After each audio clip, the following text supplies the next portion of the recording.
Momento de entrevista aquí en nuestro espacio informativo. Recibimos a dos invitados. En esta ocasión nos acompañan Ernesto Biglizo, él es investigador del CONICET de la Argentina, ex docente universitario, y Horacio Sánchez Caballero, empresario y coordinador del Grupo de Países Productores del Sur, GPS. ¿Cómo están? Buenas tardes, bienvenidos. Muy bien, Buenas muchas tardes. gracias. Muchas Gracias por la gracias. invitación. Comencemos por conocer qué es GPS. Bueno, GPS es una red de instituciones privadas de Argentina, Brasil, Paraguay y Uruguay centradas en el tema de la seguridad alimentaria. Y ahí hay que considerar un trípode de temas. Sí. Por un lado, las prácticas que se usan en la región de Argentina, Brasil, Paraguay y Uruguay para la producción agropecuaria y de los bosques. Lo segundo es el tema del clima y lo tercero es el tema del comercio. Eso forma un trípode Sí. que hay que considerar en forma conjunta, porque cada una de esas áreas tiene intensa repercusión en las otras dos. Como encuadre hay que tener en cuenta que el planeta requiere para su vida de agua, de tierra, de aire Sí, a través de la protección y ambiental. y de la energía solar. Sí. Esos cuatro elementos, desde la antigüedad de los griegos hasta ahora, forman el corazón de la vida del planeta. Por un lado. Segundo lado, la población del planeta ha aumentado en forma exponencial. Sí. Y se calcula que va a haber un 25% más de habitantes de aquí al año 2050. O sea, alrededor de 10.000 millones de personas. Todas ellas comen. Eso requiere mayor producción de alimentos. Exactamente. Y tenemos menor calidad del aire, menor calidad del agua y menor cantidad de tierra, muchas de ellas degradadas. Tercer tema, hay países que son autosuficientes del punto de vista alimentario Claro. y países que tienen carencia. El comercio entre los países netos exportadores y netos importadores es clave para que no haya hambre. Hambre implica desplazamiento de poblaciones y muchas veces guerra.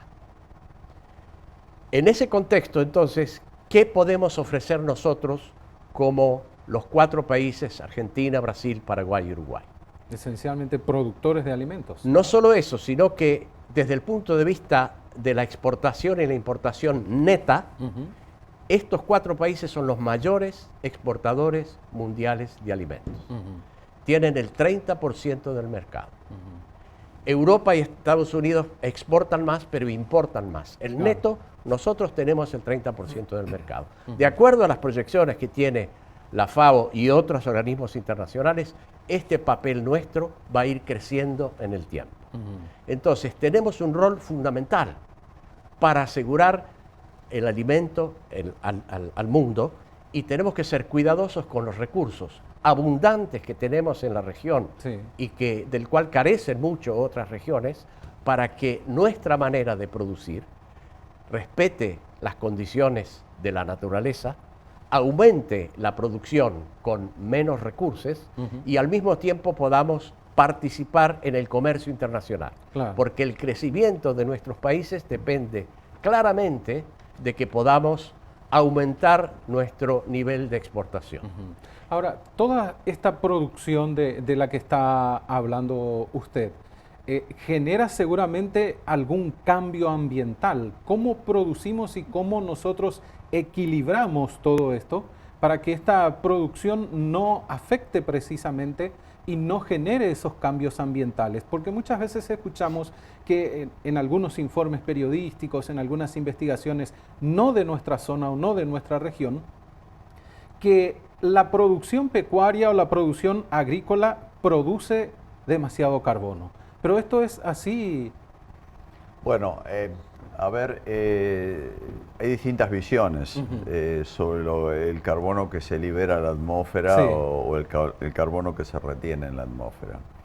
Por varias de las razones que expuso también Horacio, Claramente el aspecto ambiental, que antes lo mirábamos como una isla académica, aislado del resto de las actividades del hombre, hoy ya no es así. Hoy está muy imbricado con lo social, con lo económico, con lo comercial, con lo productivo, con lo financiero. O sea, ya hoy forma un continuo todo eso. Y dentro de ese marco hay que analizar la problemática del carbono. Nuestros países tienen características muy distintas de las que tienen países como los que están en el hemisferio norte, que producen bajo condiciones mucho más intensivas que las nuestras. Claro. Y son sistemas que tienen mucho más potencial para emitir carbono que para secuestrar carbono.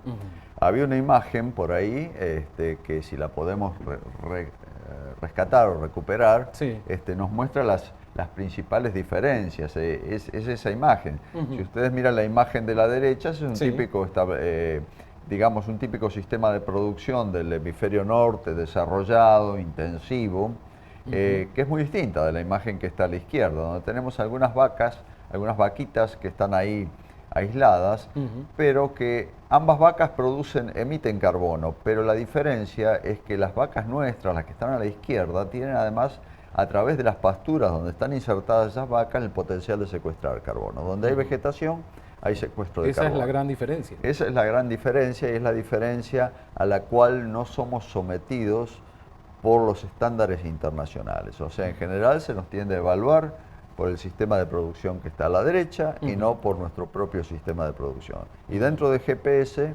estamos tratando de impulsar la idea de que miremos más al sistema que está a la izquierda, porque ahí está parte de nuestra verdad, digamos. Claro. Tenemos un potencial de secuestro más importante de lo que creemos. Entonces, en cierta medida se podría decir que en algunos casos es una falacia creer que desde esta parte del mundo contaminamos más el ambiente con nuestra producción.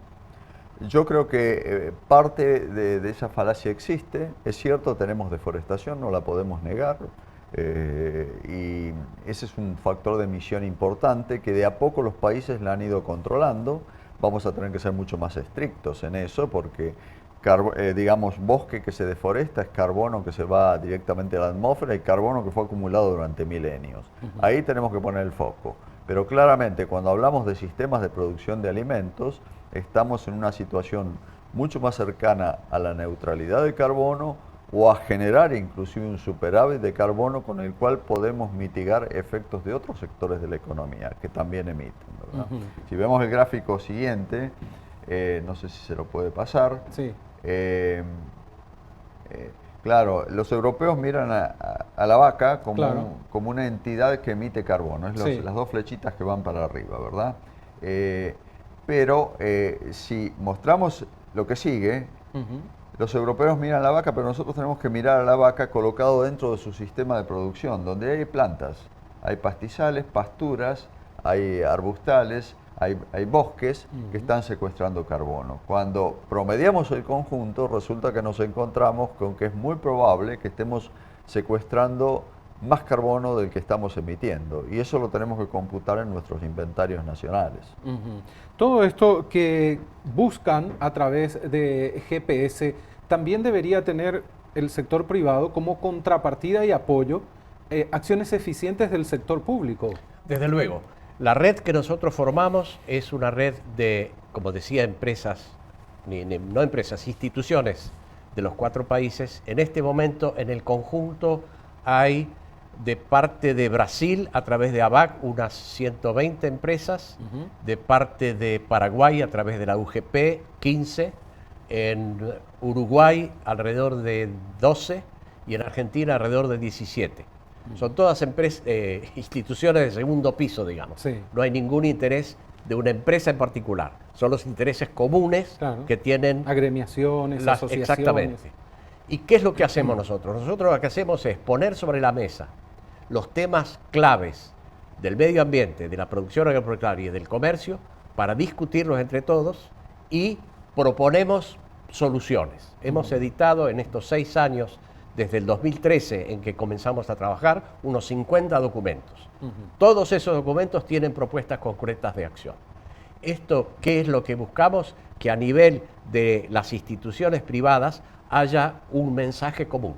Claro. Y nuestra intención es justamente que vayamos los integrantes de GPS de los 4 países a dialogar con los gobiernos y mostrar nuestro punto de vista y lo que creemos que hace falta lograr para conservar el ambiente, para apoyar los sistemas de producción y sobre todo para mejorar los sistemas comerciales.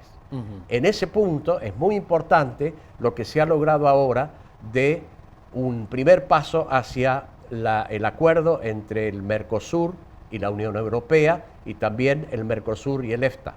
Porque eso para 4 países como los nuestros que han estado muy cerrados nos abre a la conexión hacia el mundo. Si los 4 países, por la producción excedente que tenemos, podemos alimentar hasta 700 millones de personas, esto lo tenemos que capitalizar. Cuidando el medio ambiente, cuidando nuestro sistema de producción que son altamente desarrollados y logrando una penetración al mercado internacional del comercio. Repasando, Ernesto, lo que explicaba recién con las placas y la forma de producción tanto del norte como la nuestra aquí en el sur, ¿cuáles son los niveles de emisión actualmente a nivel mundial y si se puede conocer, cuál es el nivel o porcentaje que aporta nuestra región en esa emisión? Bueno, los niveles de emisión van variando año a año, van creciendo. China ya pasó a Estados Unidos como primer emisor, y cuando nosotros comparamos nuestras emisiones globales, computando todos los sectores, no solo los agropecuarios, sino también el sector energético, transporte, residencial, etcétera, los 4 países sumados de la región Mercosur oscilan alrededor del 2% de las emisiones globales. O sea que somos jugadores menores en esa liga de emisores, ¿verdad? Entonces, eso lo tenemos que, ante todo, lo tenemos que poner como una pantalla de fondo para decir, señores, cuando vamos a negociar, tengan en cuenta estas diferencias tan contrastantes entre países. Y a partir de ahí empezamos a discutir nuestros problemas. ¿El sistema de producción silvopastoril es uno de los que mayor secuestro hace de carbono, Ernesto? Sí, es uno de los sistemas más favorables para el secuestro de carbono.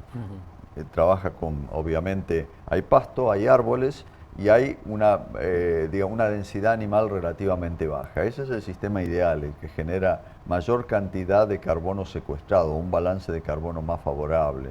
O sea, genera un crédito de carbono importante. Después tenemos toda una cantidad de variantes y de matices de sistemas que van variando en sus balances. Que es el sistema de producción que predomina en la región, ¿verdad? Claro, este es un sistema predominante en la región, exactamente. Pero ustedes también tienen otros sistemas de producción más intensivos.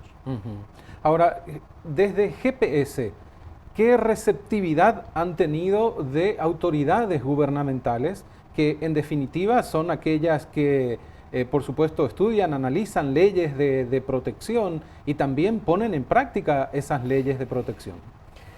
Voy a dar 2 casos recientes. Uno de ellos es respecto de la sanidad vegetal.